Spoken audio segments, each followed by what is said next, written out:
Assalamualaikum warahmatullahi wabarakatuh. Alhamdulillahirabbil alamin wal aqibatu lil muttaqin wala udwana illa 'alal zalimin. Shalatu wassalamu ala nabiyyina Muhammadin wa ala alihi wa sahbihi ajmain. Raditu billahi rabbah wa bil islami dinah wa bi Muhammadin nabiyya wa rasulah. Rabbi zidni ilmah warzuqni fahmah. Bapak Ibu, saudara semua yang berbahagia, syukur alhamdulillah kita masih diberikan umur panjang, bisa masuk tahun baru, mumpung di awal tahun. Saya kira sangat bagus bagi kita untuk introspeksi, muhasabah, evaluasi. Paling tidak 1 tahun yang sudah kita lalui, kita jadikan bahan introspeksi untuk menyiapkan paling tidak 1 tahun yang akan datang.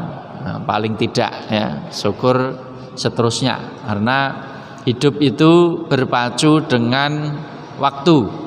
Cepat atau lambat, waktu yang tersedia untuk kita itu akan ada habisnya. Cepat atau lambat pasti habis ya, alias kita akan diakhiri kehidupan di dunia ini untuk memasuki alam selanjutnya. Maka dari itu, kesempatan hidup di dunia yang hanya sekali ini jangan sampai tersia-siakan ya, tidak dimanfaatkan untuk kebaikan. Atau dengan bahasa lain, jangan sampai dosa kita lebih banyak atau lebih berat daripada kebaikan kita, daripada pahala kita ya. Jadi salah satu fungsi atau tugas kita itu adalah berusaha memastikan bahwa kebaikan kita lebih banyak atau lebih berat kalau ditimbang daripada keburukan kita. Ya, secara umum kita sudah tahulah mana yang baik, mana yang buruk, mana yang pahala, mana yang dosa. Secara umum kita sudah tahu. Nah, tinggal bagaimana konsisten dengan apa yang sudah kita ketahui itu. Baik, malam hari ini kita masih melanjutkan pembahasan beberapa 2 minggu yang lalu, masih membahas masalah najis gitu ya. Jadi benda ini secara umum terbagi menjadi 2, benda suci dan benda najis. Nah, benda suci tentu lebih banyak ya, benda najis lebih sedikit. Nah, yang najis ini harus dijaga dalam arti kita berusaha supaya tidak kena tubuh kita, baju kita, pakaian kita. Seandainya terkena, ya kita punya tugas untuk membersihkan atau mensucikan, khususnya ketika kita mau sholat khususnya. Tapi umumnya juga kita tetap diminta untuk menjaga atau membersihkan dari najis dan kotoran itu ya. Ya, walaupun untuk tempat tertentu yang sulit menjaga ya tentu kita tidak terlalu dituntut, karena mungkin sangat sulit untuk menjaga atau membersihkan. Nah, benda-benda yang termasuk najis kalau dari bukunya Said Cabik Fikih Sunnah, yang pertama adalah bangkai. Kemarin sudah kita cicil kotoran manusia, kencing manusia, kotoran binatang yang haram dimakan, kencing binatang yang haram dimakan. Nah, sekarang kita lanjutkan, berikutnya adalah bangkai. Nah, bangkai itu hewan yang mati tidak disembelih secara syar'i ya. Jadi binatang yang mati tidak disembelih secara syar'i jatuhnya bangkai. Nah, bangkai itu oleh jumhur ulama dihukumi najis. Ya, haram dimakan, juga najis hukumnya atau bendanya. Itu artinya kalau terkena ya kita harus membersihkan itu. Nah, memang agak berbeda antara memakan dengan memanfaatkan untuk di luar memakan. Maksudnya begini, kalau ayam mati jadi bangkai, hanya tidak sembelih tadi ya, mati karena sakit, tidak konangan, atau mati karena ketabrak mobil, ora konangan, jatuhnya bangkai. Kalau dimakan orang tentu haram, orang beriman ya tentunya ya. Nah, tapi kadang-kadang masih bisa dimanfaatkan untuk yang lain. Misalnya untuk makanan ternak. Makanan ternak itu kan misalnya lele misalnya. Lele itu kan nyun sewu kotoran manusia ya doyan. Bangke juga doyan. Gitu. Jadi kalau memanfaatkan itu sebenarnya masih boleh. Ya. Memanfaatkan di sini konteksnya ya dimanfaatkan untuk yang lain, tapi bukan untuk dikonsumsi manusia, bukan dikonsumsi orang. Tapi kalau yang mengkonsumsi binatang boleh.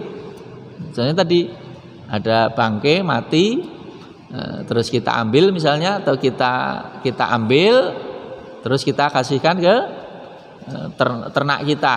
Tentu yang doyan bangke ya, contohnya tadi lele misalnya, boleh saja. Itu namanya memanfaatkan. Bahkan kalau ditarjih ya, bakal ditarjih, jual beli bangke kalau diperuntukkan bukan untuk dimakan ya, makan orang maksudnya, itu juga boleh. Ya walaupun sebagian ulama tidak boleh, tapi kalau tarjih Muhammadiyah, jual beli bangke kalau dimanfaatkan bukan untuk dikonsumsi manusia boleh, sah maksudnya, boleh saja. Karena tadi memanfaatkan yang bisa dimanfaatkan. Yang dilarang itu kan jelas-jelas kalau untuk dikonsumsi manusia.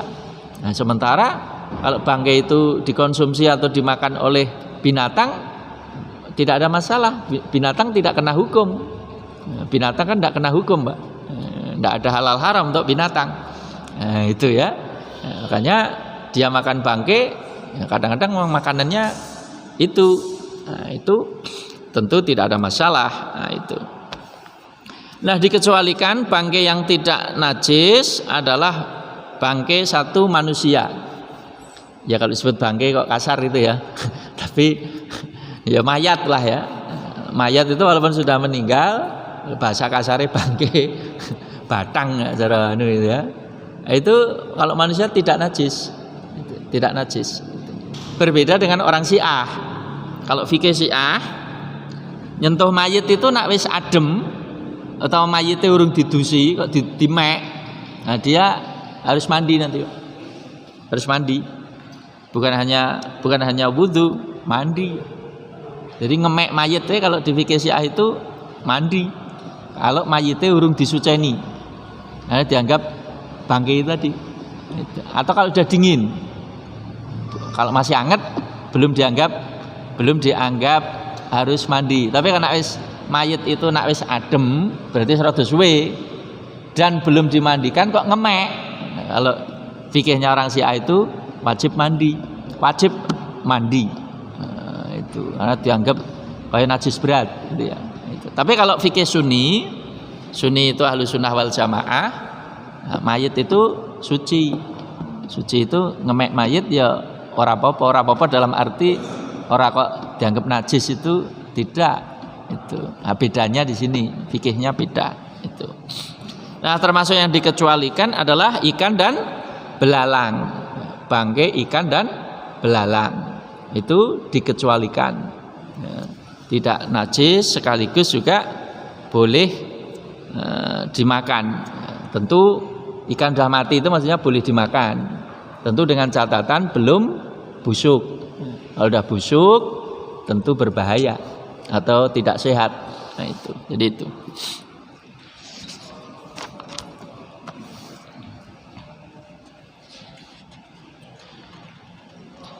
Nah, berikutnya termasuk bangkai binatang yang darahnya tidak mengalir juga tidak najis. Misalnya semut, lebah, dan yang mirip-mirip itu. Mirip-mirip itu biasanya binatang-binatang kecil itu. Binatang kecil itu walaupun sudah meninggal atau sudah jadi bangkai tidak najis atau dihukumi suci. Termasuk tulang, tanduk, kuku, rambut, bulu, dan kulit bangkai itu juga dihukumi suci, gitu ya, tidak najis. Jadi najis itu lebih ke darah sama daging. Karena kalau udah busuk, yang busuk kan itu, yang jijiki kan darah daging, yo busuk ya Tapi kalau tulang apalagi tulangnya sudah misalnya kena air hujan atau sudah tulang itu kan ya mudah dibersihkan. Termasuk kuku tidak mengandung darah. Itu rambut juga tidak mengandung darah, bahkan dipotong aja tidak sakit. Itu. Makanya bangkai yang lebih dinajiskan itu yang tadi, yang darah dan daging itu. Berikutnya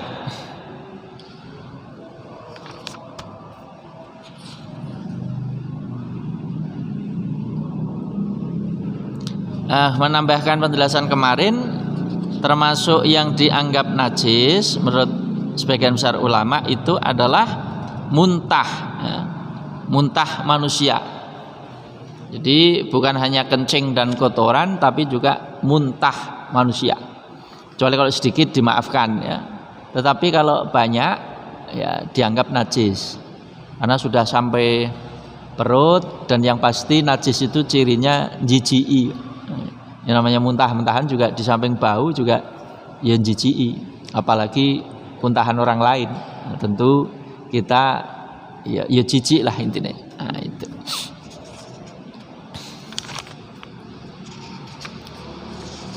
Berikutnya termasuk yang dihukumi najis oleh jumhur, namanya sebutannya wadi.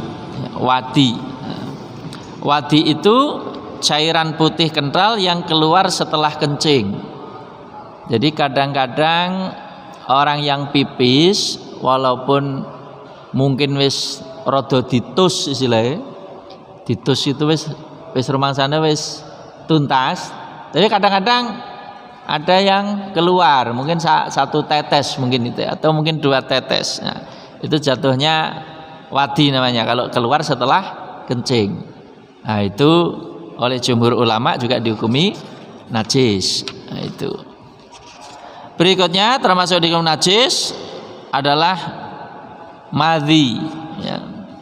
Madhi itu ya cairan putih yang keluar karena orang timbul syahwat atau membayangkan yang agak porno katakanlah itu. Ya. Jadi cairan yang keluar ketika orang terangsang, itu termasuk oleh jumhur ulama dihukumi najis. Tentunya wudunya juga batal ya. Itu kalau sampai keluar madhi. Itu. Ya karena najis, ya prosedurnya tentu harus dibasuh, kemaluannya dibasuh, ya semacam kayak cawi itu. Nah, tentu ganti celana, terutama celana dalam yang langsung berhubungan itu, karena dihukumi najis. Berikutnya, nah sekarang kalau sperma atau mani. Kalau mani ini 50-50 itu 2 madhab menghukumi najis, 2 madhab menghukumi suci, artinya belum disepakati. Nah, itu. Jadi kalau sperma, kalau madhab Syafi'i suci, tidak najis. Nah, kalau madhab yang lain, madhab Hanafi kalau tidak salah, itu najis. Jadi belum disepakati. Itu. Kalau madhi najis, mayoritas mengatakan najis. Tapi kalau mani 50-50 itu kayak imbang lah. Ya, sing nganggep najis karo sing nganggep ora najis sama-sama pendukungnya banyak, kira-kira begitulah. Nah, jadi imbang itu. Cuman tentu, nah kalau kita tinjau dari sisi kebersihan, tentu tidak akan nyaman. Yang kita bahas ini kan najis atau tidak najis. Yang pembahasan kita bukan suci, bukan bersih atau tidak bersih.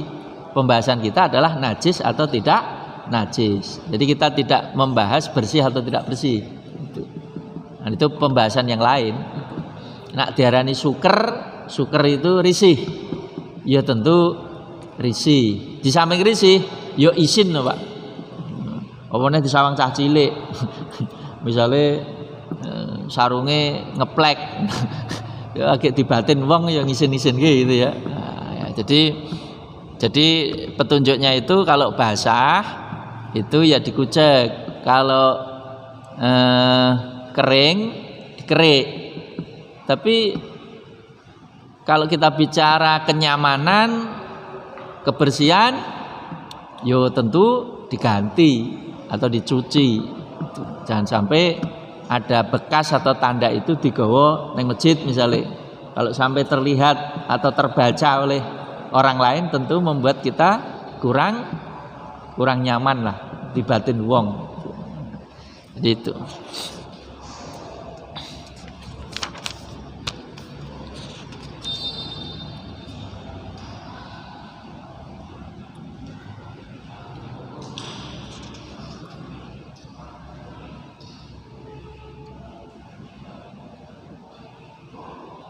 Nah, berikutnya binatang jalalah ya. Binatang jalalah. Jalalah itu apa?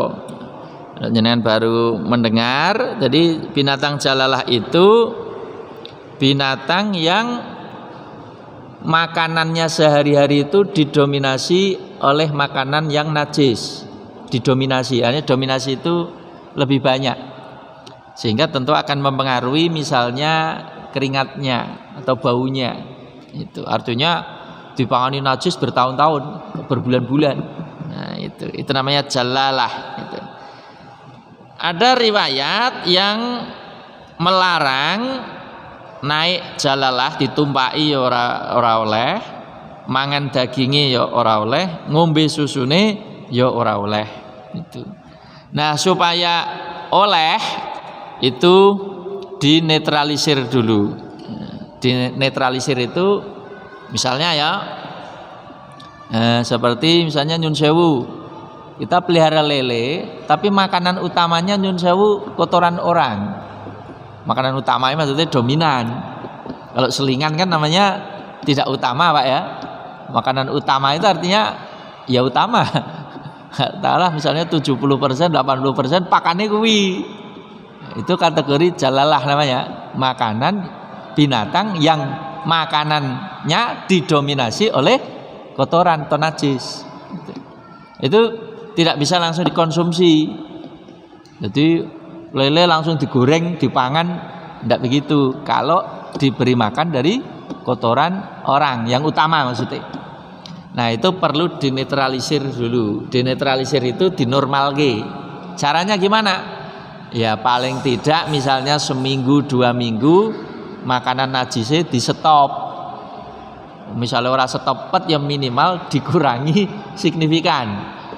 Dikurangi signifikan ini misalnya biasanya 70%, nah saya karek 10% kan pengurangannya signifikan itu Pak. Nah, itu. Paling tidak seminggu 2 minggu. Nah, setelah makanannya itu diganti baru dianggap netral. Ada netral baru boleh dikonsumsi. Tapi artinya tidak bisa langsung dikonsumsi. Panen langsung dimakan. Nah, itu dinetralisir dulu seminggu 2 minggu pakannya diganti. Itu.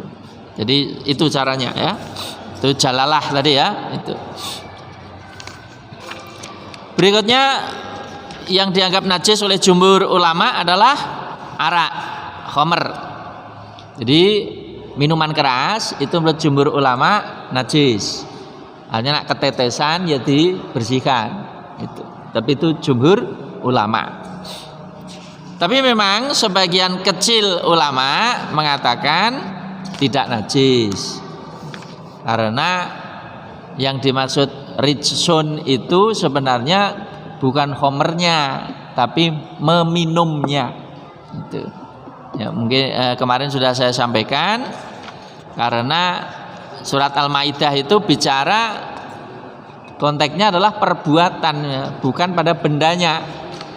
Ayatnya kan dalam Al-Maidah itu innamal khamru wal maisiru wal angsobu wal azlamu rijsun min amalis syaitan.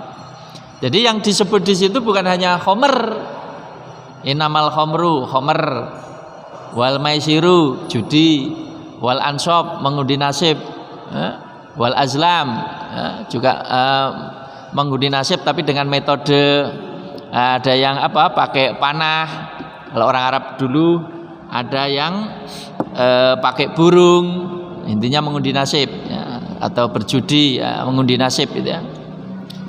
Ridsun, keji, kotor, najis, min amali syaitan, itu pekerjaan setan.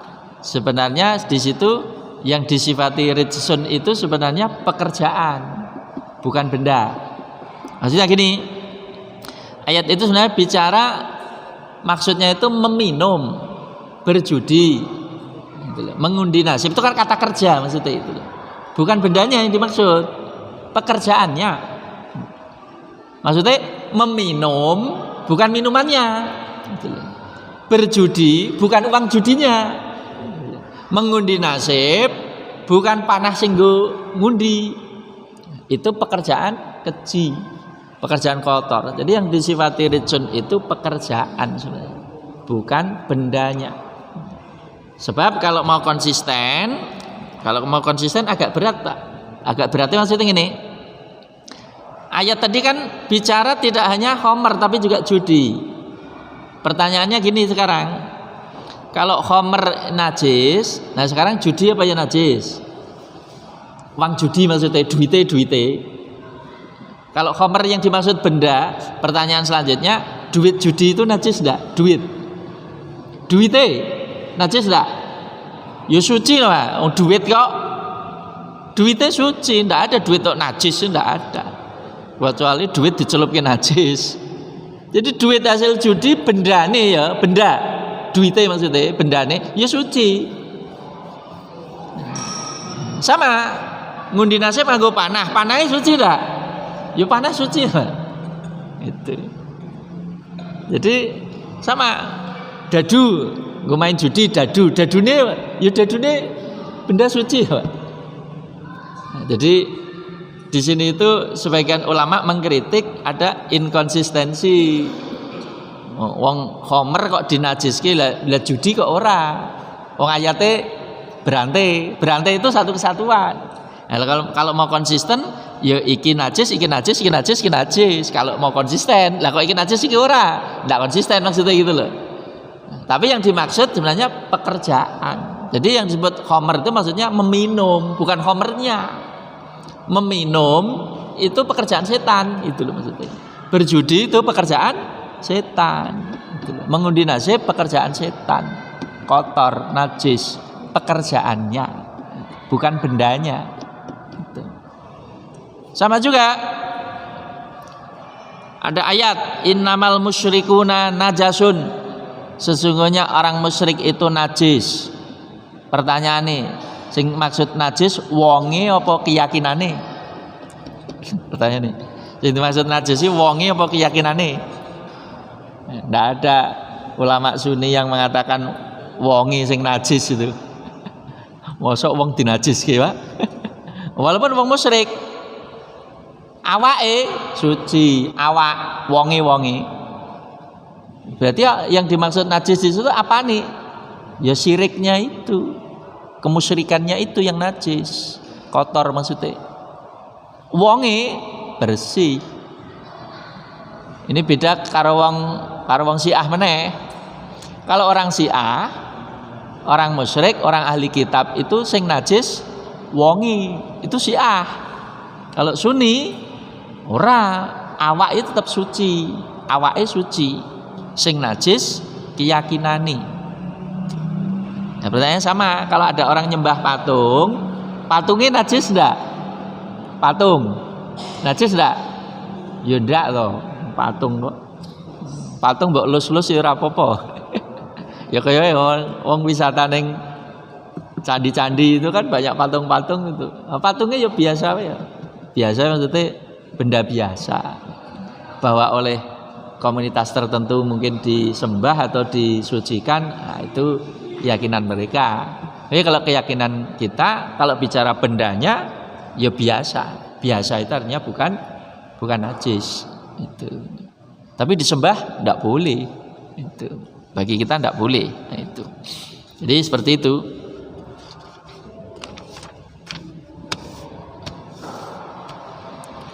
Berikutnya anjing ya. Anjing. Anjing itu najis. Yang pasti air liurnya. Yang pasti itu maksudnya yang dasarnya cetha, soreh, air liurnya. Air liurnya najis.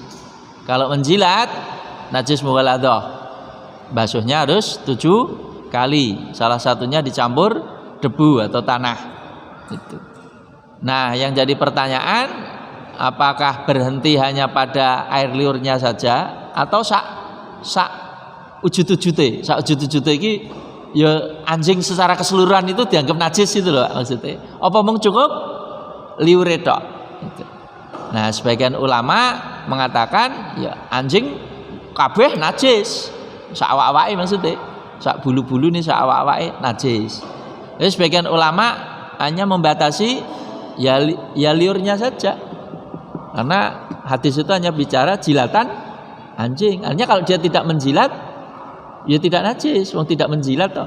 Gitu. Nah, kalau pipis, ya beda lagi. Itu najis secara umum saja. Hanya tidak mughaladah maksudnya itu loh. Itu. Yang dimughaladahkan kan air liurnya atau jilatannya. Itu. Nah, dalam hal ini memang kalau madzhab Malik agak ringan dalam masalah ini. Makanya kalau di madzhab Maliki orang ngingu anjing itu rada umum. Rada umum itu dibanding madzhab lain rada longgar. Kalau madzhab Syafi'i kan ketat. Ya, kalau madzhab Maliki rada longgar. Nah, di luar itu ya, memelihara anjing kalau tidak ada keperluan bagi kita orang Islam ya, kalau tidak ada keperluan, tiap hari itu pahalanya dikurangi, Pak. Jadi so minus. Jadi orang yang pelihara anjing tidak ada keperluan, tiap hari pahalanya dikurangi. Ada riwayat mengatakan dikurangi 1 qirat per hari. Ayo bangkrut. Kadang seorang nambah malah dilongi terus gara-gara ngingu anjing. Tapi kalau ngingu anjing yang diperlukan boleh. Misalnya ya, melihara anjing untuk berburu, boleh, Pak. Nah, itu tidak ada larangan atau tidak dikurangi. Itu artinya ada alasan yang dibenarkan. Jadi pelihara anjing untuk berburu boleh, tapi tadi dijogo. Terus pelihara anjing untuk jaga ternak misalnya boleh, karena di anjing yang terlatih itu bagi peternak-peternak yang gembala ratusan kambing itu, anjing yang terlatih itu dia bisa jogo, Pak. Kalau misalnya mau keluar dari sini dihalau, itu anjing yang terlatih. Ya memang anjing itu termasuk binatang yang dilatih cepat, termasuk cerdas maksudnya. Gitu. Termasuk anjing untuk mengungkap kejahatan. Loh, polisi-polisi itu kan yang mengungkap kejahatan. Kan ada anjing yang ngoyak maling itu iso, Pak. Maksudnya deteksi jejak itu loh, Pak. Anjing pelacak namanya ya. Bisa. Termasuk anjing untuk mengendus narkoba. Ada. Jadi anjing itu kan variannya kan banyak. Termasuk banyak dipakai untuk tujuan-tujuan khusus. Dalam dunia kepolisian tadi dipakai untuk mengungkap kejahatan. Anjing pelacak misalnya kalau ada kejahatan belum lama, misalnya ada orang terbunuh. Siapa pembunuhnya kalau belum lama, kadang anjing itu bisa melacak larinya kemana, jejaknya kemana, dilacak itu. Kadang bisa ketemu. Termasuk anjing yang untuk mengungkap benda-benda tertentu itu, benda terlarang apa tidak, dilatih dia mengungkap narkoba misalnya, bisa, Pak, bisa. Nah, yang seperti itu ditolerir atau dibenarkan. Jadi kita juga walaupun anjing najis juga tidak mesti harus bersikap apa istilahnya, galak apa tidak ramah itu ya. Itu. Karena anjing dalam posisi tertentu boleh dipelihara, boleh diingu. Itu. Termasuk tadi untuk tugas-tugas tertentu. Itu. Bahkan dalam beberapa kisah hadis yang terkesan, singgo contoh memang malah anjing, Mbak. Misalnya Ashabul Kahfi, salah satu pesertanya kan anjing kan? Ah, iya. Ashabul Kahfi itu kan salah satu pesertanya anjing, bukan kucing misalnya itu. Bukan sapi, anjing Pak. Nah anjing punya karakter tadi ngindil. Ngindil itu setia karo tuane. Anjing itu punya karakter macam-macam. Kalau dia setia pada tuannya, dikindili terus. Termasuk ada anjing yang bisa mendeteksi getaran-getaran halus, Pak. Bisa, ada. Ya pernah lihat di on the spot itu yang salah satu acara TV itu menarik itu, Pak. Jadi ada majikannya itu baca koran beberapa detik sebelum mau rubuh rumah itu karena ada gempa. Anjing itu sudah mendeteksi, resah dia.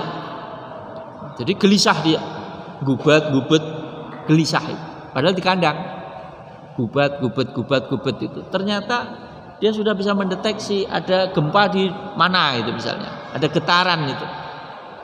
Nah beberapa detik sebelum rumah itu ambruk, dia sudah lari, bisa lari.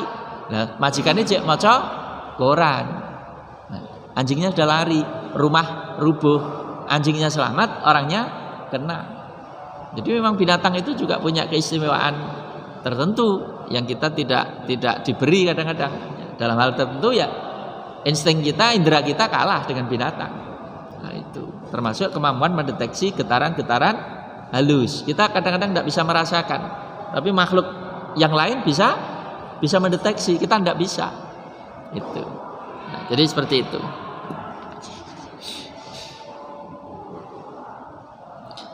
Ya misalnya ya contoh hubungannya dengan anjing tadi Ashabul Kahfi, termasuk ketika Nabi membuat tamsil. Ada seorang wanita, bahkan Nabi menyebut itu wanita pelacur, wanita nakal. Ada seorang wanita Bani Israel yang nakal, diampuni dosa-dosanya gara-gara apa? Ngasih minum anjing yang kehausan. Hadisnya bicara anjing, Pak. Tidak bicara kucing, tidak bicara ayam, bicara anjing. Jadi ada wanita nakal, orang Yahudi dulu diceritakan Nabi, dia lewat padang pasir kehausan, terus dia menemukan sumur, dia turun, dia minum, puas. Nah, setelah itu dia naik. Di situ ada anjing yang menjilat-jilat debu saking hausnya. Terus si wanita ini berpikir, ini anjing juga kehausan seperti yang saya rasakan. Maksudnya ngelak iki ora penak gitu loh. Iki indah ngelak kayak aku mau. Akhirnya dia turun lagi. Ambil lagi sepatunya itu, sepatu boot katakanlah sekarang ya, dipakai untuk nyiduk.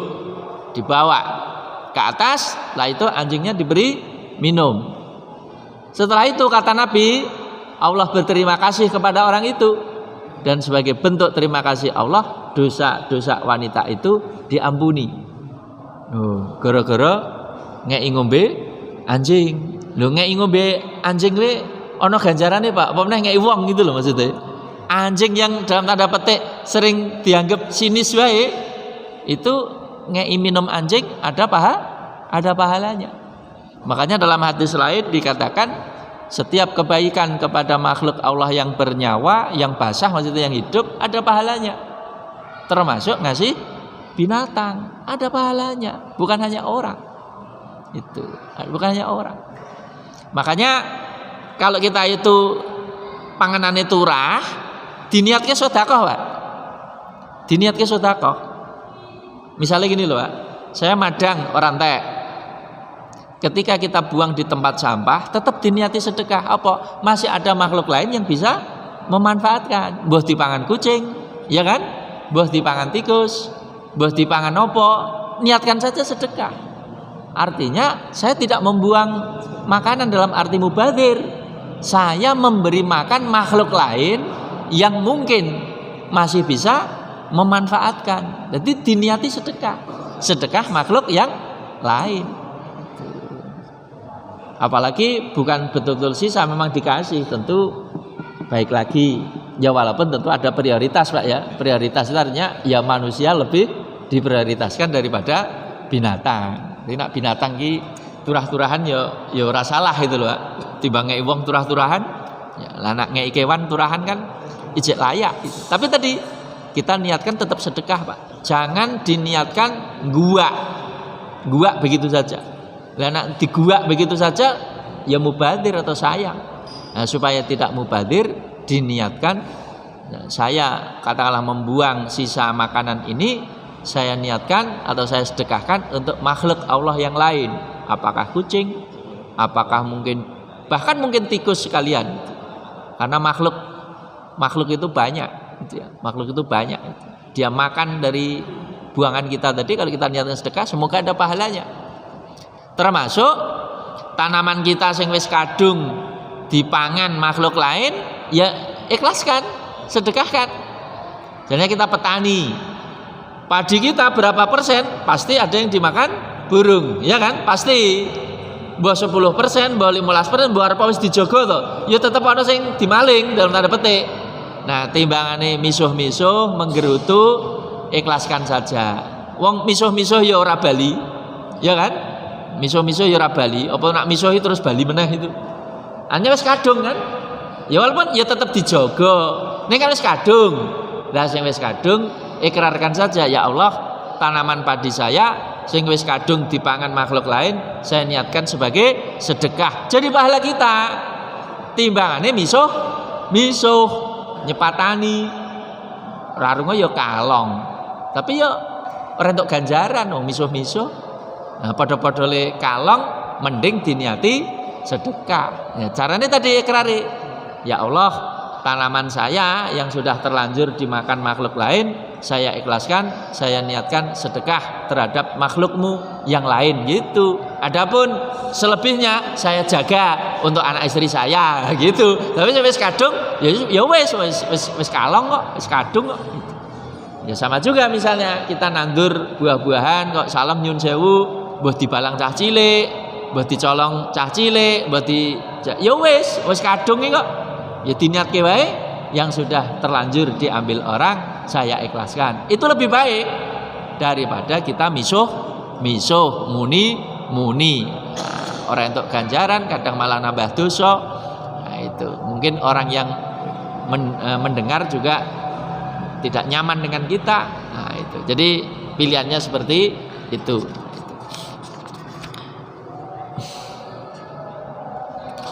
Baik, saya kira sebagian besar atau bahkan mungkin hampir semua benda yang termasuk najis sudah kita sampaikan, dari yang disepakati dan yang belum disepakati. Ya intinya untuk kehati-hatian, benda-benda yang disebut najis tadi ya kita hindari, kita jaga, dan kalau kita kena ya kita cepat-cepat kita bersihkan, kita sucikan. Terutama atau lebih-lebih ketika kita mau sholat atau mau ibadah, itu ya kita jaga betul. Adapun najis yang sedikit, kategori sedikit itu dimaafkan, atau najis yang sulit dijaga, mangel misalnya itu ya, insya Allah dimaafkan. Itu najis yang kecil dan sulit dijaga itu dimaafkan. Tapi yang penting kita wis berusaha ngati-hati. Nah, jadi ngati-hatinya itu ya dimaksimalkan dulu, itu supaya ya, nyaman gitu ya. Baik, saya kira ini saja Bapak Ibu yang dirahmati Allah SWT, kajian sore hari ini menunggu Isya. Semoga ada manfaatnya. Nasrul minallah wa fatun qarib wa basyiril mu'minin. Assalamualaikum warahmatullahi wabarakatuh.